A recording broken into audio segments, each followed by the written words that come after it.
On commence avec la première tasse actu de la journée.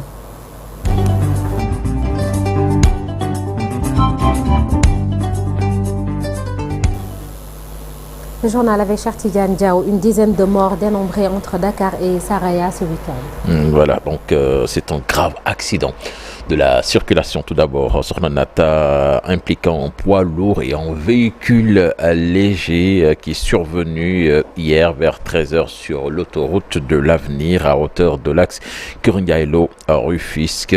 Le bilan provisoire fait état de 5 morts et de 2 blessés dont un dans un état grave. Le drame s'est produit lorsqu'un camion transportant un conteneur roulant à vive allure en partance de Dakar a heurté le terre-plein central. Sous l'effet du choc, le conteneur s'est détaché avant de tomber sur un véhicule particulier communément appelé Allo Dakar qui circulait dans le sens inverse.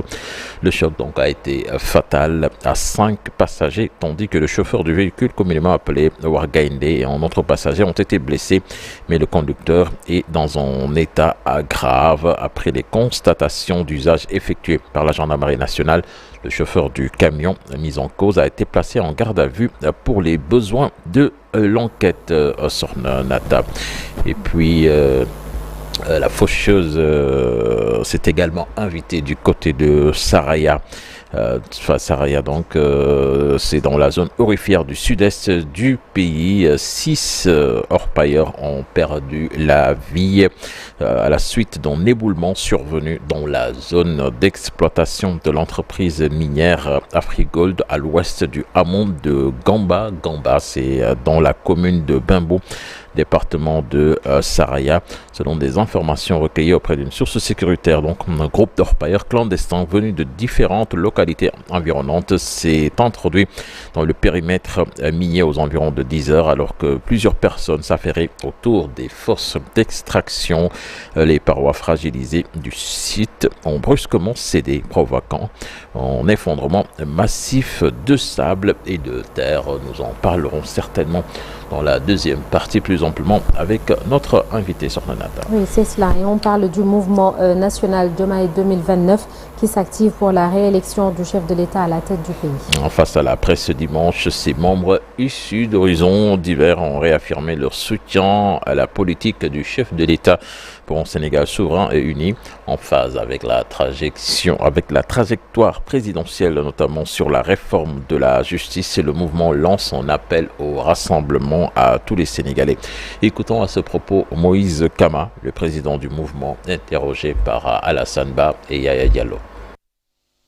Notre mouvement s'inscrit résolument dans la vision du président de la République du Sénégal pour un Sénégal où les populations se rassemblent autour des valeurs sacrées de la paix, de la justice, de la démocratie comme fondement indispensable à tout véritable développement.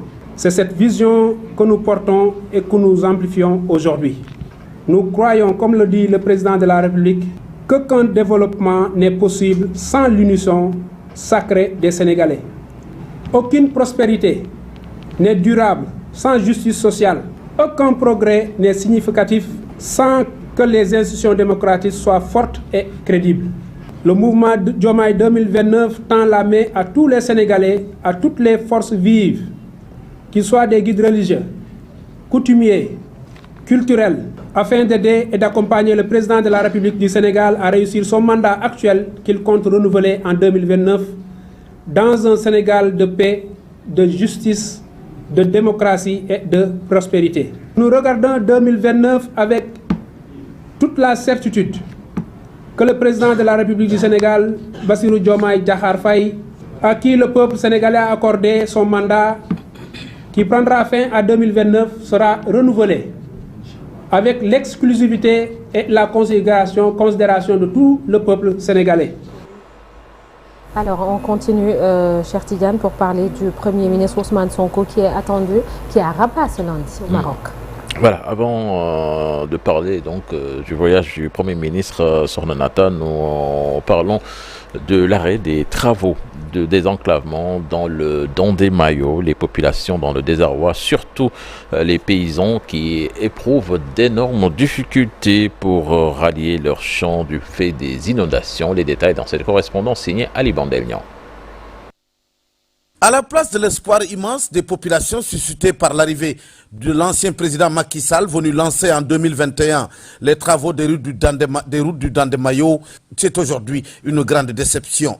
L'arrêt brusque des travaux a fini d'accentuer l'enclavement de tout le Dandemayo, pourtant principale zone de production risicole par excellence. À la fin de l'hivernage, marqué surtout par l'envahissement des inondations de la crue du fleuve Sénégal, l'honorable député Bantawagé, par ailleurs coordonnateur départemental de PASTEF, enfile la robe d'avocat pour interpeller le gouvernement. Dans le cadre de ma tournée parlementaire, j'ai tenu aujourd'hui à venir visiter le bac de Gandon. Bon, comme vous le savez, depuis 3 ans, APFAM, CED, ils ont aménagé, ils ont fait des aménagements agricoles derrière le fleuve de Ranois. Et cette année, ils ont cultivé et le problème qui s'est posé, c'est l'accessibilité. L'accessibilité, le ministre de l'Agriculture nous avait promis qu'il allait nous apporter un bac, mais malheureusement, ça a tardé. Donc il a fallu quand même qu'on tape sur la table pour avoir un bac. Et nous avons vu vraiment l'engouement que ça a suscité. Il y a un énorme besoin de la population. Les gens font la queue de 7 h du matin, pratiquement jusqu'à 18 h. Il y a une affluence assez énorme. Et d'après les responsables de APFAM, ce pont mobile, ce bac est sous contrat de 2 mois et ça va bientôt terminer au mois de février. Et nous lançons un appel à l'État du Sénégal de tout faire pour que ce bac reste ici, parce qu'il répond à un besoin énorme.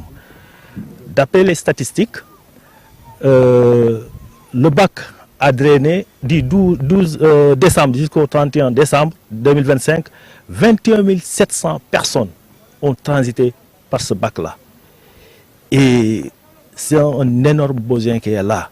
Pendant son périple dans le Dandemayo, l'honorable député Bantawagé en a profité pour annoncer l'arrivée ce mardi du ministre des Infrastructures. Déthié Fall, très attendu dans la région de Matam où, depuis l'arrivée de nouvelles autorités, en dehors de l'université Souleymane Niang, tous les grands travaux de l'État sont à l'arrêt.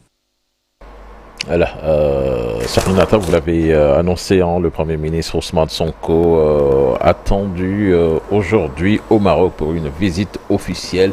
C'est à l'occasion de la 15e grande commission mixte de coopération sénégalo-marocaine. Dans un document transmis donc à l'agence de presse sénégalaise, le BIC gouvernemental souligne que ce déplacement important s'inscrit dans le cadre du renforcement des liens historiques très forts et du partenariat stratégique entre Dakar et Rabat.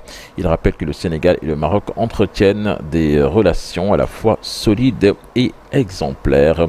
Rappelons que cette visite également s'effectue dans un contexte très tendu actuellement entre les deux nations après la finale de la Coupe d'Afrique des Nations. Rappelons qu'une dizaine de supporters sénégalais actuellement sont en prison au Maroc après les échauffourées qui ont eu lieu dans les tribunes du stade de Rabat à Sornanata.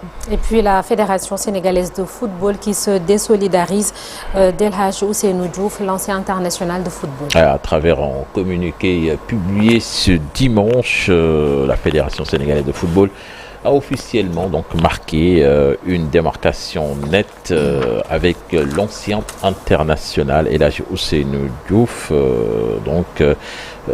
L'instance fédérale n'a pas usé de diplomatie pour exprimer son désaccord. Le communiqué indique que la FSF condamne fermement tant le fond que la forme les réclamations formulées concernant l'octroi des terrains par l'ancien attaquant des Lions du Sénégal.